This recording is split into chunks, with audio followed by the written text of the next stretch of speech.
ብላ ልቤ ሰበረችው፣ እንደዚህ አርጎ ልቤ ሰበረው ብዙ ጊዜ የምንሰማው ነገር ነው። ሰው ባመነው ሲበደል ማለት ነው። ግን ምን እንደሆነ ታውቃላችሁ? ምናልባት የተደረገብን የተባልነው ለኛ ያ ቃል አዲስ የመጀመሪያችን ላይሆን ይችላል። እኛ ባንባልም ግን በአንድም በሌላ ሰምተነው ሊሆን ይችላል ወይ ተጽፎ አንብበነው ሊሆን ይችላል። የተደረገባቸውንም ድርጊት ደግሞ በህይወት አጋጣሚ በሆነ አጋጣሚ አዳምጠነው ሊሆን ይችላል በሌላው ደርሶ። ወደኛ ግን ሲመጣ ምን እንደሆነ ታውቃላችሁ? ማለት ያ ሰው ልቤ ሰበረኝ፣ ልቤ ይሄ ቃል ልቤን አደማኝ ብለን የምንለው ቃሉ አይደለም። የእውነቴን ነው የምላችሁ። ልባችን የሰበረው ያ ሰው ወዳጄ ብለን ያልነው ሰው በልባችን የሰጠነው ስፍራ ነው፣ ሌላ ነገር አይደለም።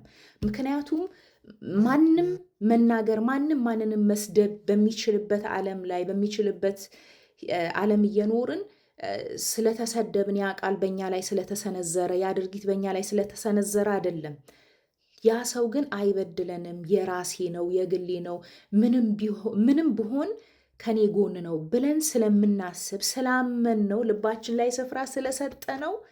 ያ ነው እኛን የሚያሳምመን፣ ሌላ ነገር አይደለም። የእውነቴን ነው ምላችሁ እና ምን ልላችሁ ብዬ ነው ወገኖቼ፣ የእውነት በልባችሁ ላይ እግዚአብሔርና እግዚአብሔርን ብቻ አንግሱ። ለምን መሰላችሁ? እሱ አይሰብርም። እሱ ብታሳዝኑት እንኳን አስተምሮ ይመልሳችኋል እንጂ አይሰብርም።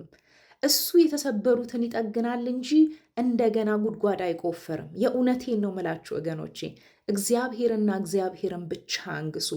ብትወድቁ፣ ብታገኙ፣ ብታጡ፣ ጥሩ ብትሆኑ፣ መጥፎ ብትሆኑ፣ በቃ ሁሉ ነገራችሁ ችሉ አሳምሮ የሚያቆማችሁ እግዚአብሔርና እግዚአብሔር ብቻ ነው ወገኖቼ። እና ልባችሁ ተሰበረብኝ እንደዚህ አትበሉ። ፈጣሪያችሁን ብቻ አንግሱ። ሰውን ውደዱ፣ አክብሩ።